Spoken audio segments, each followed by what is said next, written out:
Om Swastiastu. Halo pemirsa dimanapun berada, jumpa lagi dalam acara Ngobrol bersama Bapak Sugah Bokori. Ya. Jadi kita ngobrol santai saja terkait dengan aktivitas beliau, terutama hari ini. Jadi kita lihat di sosmednya Pak SGK tadi rupanya berkunjung ke Bali Mandara, Rumah Sakit Bali Mandara. Oh ya, Jadi tentu teman-teman pemirsa juga pengen tahu ada apa sebetulnya. Itu bisa diceritakan. Sekalian saya ke sana check up. Akhirnya saya ketemu dengan Dirut Bali Mandara, dan saya manfaatkan waktu yang ada untuk meninjau atau mungkin bahasa kerennya sidak. Jadi terhadap fasilitas yang sedang difasilitasi dibangun di Rumah Sakit Bali Mandara. Nah, fasilitas apa aja yang sedang dibangun? Itu di Bali Mandara ini ceritanya begini. Pada tahun 2019 kita memang antara gubernur dengan DPR sepakat untuk membangun suatu fasilitas untuk laboratorium, kemudian juga untuk fasilitas pelayanan kanker terpadu. Nah, bangunannya sudah dibangun sebagian, tetapi karena COVID tahun 2019, 2020, 2021 anggarannya di refocusing. Jadi yang 100 miliar itu ditarik untuk keperluan penanganan COVID. Ya. Akhirnya mandek kan sampai 2021. Nah, kemudian 2022 saya mengecek laporan keuangan dari Bali Mandara. Ternyata kita melihat di sana ada silpa, ada anggaran yang tersisa, pendapatan mereka itu sekitar 30 miliar. Oleh karena demikian saya beritahu PLT Dirutnya Pak Dr. Suarjaya, kenapa tidak dimanfaatkan aja ini untuk melengkapi, mumpung sekarang COVID sudah mulai mereda dan kita segera bisa membangun kembali. Karena saya mendengar, saya mengikuti, dan banyak juga masyarakat yang datang ke saya melalui WA dan sebagainya, pelayanan untuk kanker luar biasa sekarang. Macetnya di Sanglah. Jadi antreannya panjang, bahkan ada yang sampai 1 tahun. Wah. Jadi ya kalau penyakit sampai kanker ini pelayanan kemo itu sampai menunggu 1 tahun atau sekian bulan. Iya. Ini kan keburu sudah akut, kondisinya ya. lebih akut, lebih parah. Jadi ini adalah suatu kondisi yang sangat memprihatinkan, di mana masyarakat bawah ini yang menggunakan pelayanan BPJS ini sudah seharusnya mendapat pelayanan yang memadai. Akhirnya beliau menawarkan, Dirut, kita lanjutkan lanjutkan pembangunan gedung ini. Kemudian saya tanya, kalau kita lanjutkan, selanjutnya apa yang akan dilakukan? Kalau ini bisa dilanjutkan, maka kita akan bisa memohon peralatan di Departemen Kesehatan. Wah, bagus kalau gitu. Tolong buatkan lapor kepada Pak Gubernur. Laporkan bahwa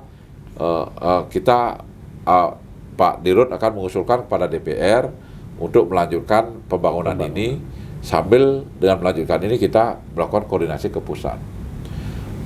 Dilaporkan, beliau setuju dan diusulkanlah ke DPR. Jadi segera, tidak sampai 2 hari saya respon sebagai pimpinan Badan Anggaran. Saya lakukan rapat, waktu itu rapat banggar dengan TAPD, mengundang Sekda, dan saya minta wajib Dinas Kesehatan atau Dirut RS Bali Mandara ini hadir. Nah, dalam pembahasan di sana, saya pimpin rapat tersebut. Akhirnya kita setuju karena memang sangat dibutuhkan. Karena itu adalah bulan September, jadi kalau membangun selesai kan tidak bisa, waktunya cuma 4 bulan. Jadi maka kita sarankan itu dibangun dalam 2 tahun, 2 tahun. multi years ya. Maka dianggarkanlah 12 miliar untuk menyelesaikan tahap pertama, 18 miliar untuk tahap kedua sampai bulan Mei 2023. Setelah kita persetujuan dengan teman-teman di Banggar dan pimpinan DPR, langsung siangnya jam 2 Dirut RS Bali Mandara, Pak Dr. Suharjaya, melakukan rapat via Zoom dengan Departemen Kesehatan. Dilaporkan bahwa DPR sudah setuju menyiapkan ruangan itu, pembangunan gedung itu. Dan apa yang terjadi? Langsung dari kementerian menyetujui untuk memberikan bantuan peralatan senilai 31 miliar. Nah, kemudian besoknya dia lapor pada saya, dan setelah itu pembangunan berjalan kan. Nah, tadi pagi saya kebetulan, check up ini. Check up. Ya. Kira-kira sudah berapa persen ininya bangunannya? Ini bulan Mei sudah selesai. Bulan Mei ditargetkan selesai. Dan bahkan yang lebih luar biasa lagi, peralatan itu sudah datang. Peralatan sudah ada. Sudah datang. Peralatan itu yang nilainya 31 miliar dan sudah dicek dan kemudian sudah datang dan tinggal pembangunan ruangannya.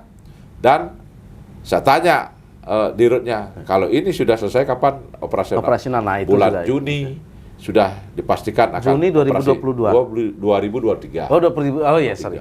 2023. Nah, kalau itu yang terjadi, apa pelayanan yang bisa dilakukan? Saya bilang, pelayanan yang bisa dilakukan adalah itu untuk operasi kanker ya, kemo, kemudian radiasi dan sebagainya. Dan akan diberikan juga nanti ada tambahan pelayanan untuk jantung dan stroke center ya. Oh, stroke center. Wah, luar biasa ini. Kemudian diceritakan juga bahwa peralatan ini akan menjadikan bahwa Rumah Sakit Bali Mandara ini mempunyai peralatan khusus untuk penanganan kanker yang termodern untuk Bali dan Nusra. Wah, luar biasa. Sehingga dengan demikian kami sangat bergembira sebagai pimpinan DPR yang melakukan sidak di sana, dan saya ingin memastikan agar bulan Mei sudah selesai penyiapan ruangannya, alat sudah terpasang, dan Juni 2023 sudah memberikan pelayanan dan bisa memberikan jawaban terhadap panjangnya antrean. Masyarakat yang menderita kanker. Kemudian yang kedua, memberikan kesan positif Bali ini sebagai daerah pariwisata yang dilengkapi dengan sarana pelayanan kesehatan yang modern. Dan yang ketiga, bahwa RS Bali Mandara ini menjadi salah satu pusat pendapatan daerah dari layanan untuk APBD. Jadi kalau kemarin aja sudah nyetornya sekitar 160 miliar. Setahun 2022 ini dianggarkan sekitar 180. Maka kalau ini operasional, ini akan bisa sejajar dengan pendapatan BPD. Iya. Artinya dari aspek pendapatan daerah juga meningkat. Kemudian yang terpenting lagi sebetulnya aspek layanan terhadap masyarakat yang dimana selama ini ngantri bertahun-tahun di berbulan-bulan itu di rumah sakit Sanglah itu bisa terbagi konsentrasinya. Sehingga terurai pelayanan. Dan saya di sana juga sudah saya cek ada penanganan nuklir itu misalnya ada enggak orangnya? Oh, sudah ada 2 orang. Jadi sudah ada 2 orang yang mempunyai. Artinya dari segi peralatan sudah lengkap, SDM-nya juga siap. Saya sudah cek langsung.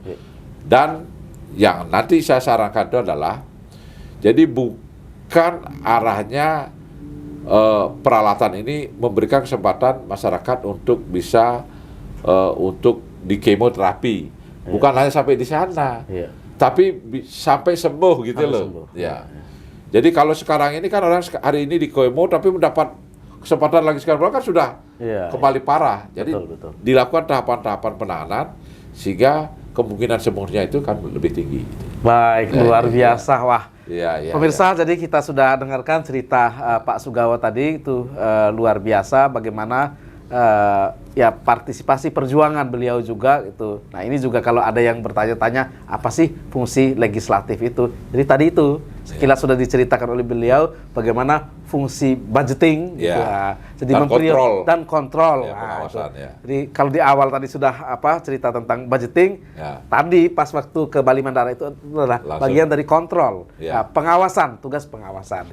Jadi itu kira-kira pemirsa bincang-bincang kita dengan Pak Sugawa, dan tentunya kita akan menunggu juga hal-hal menarik lainnya untuk kita bicarakan. Tapi jangan lupa para sahabat SGK Sugawa Kori Channel untuk like, share, dan subscribe. Oke, luar biasa. Oke, Top, ya. siap. Oke. Ya, terima kasih Pak. Ya. Oke.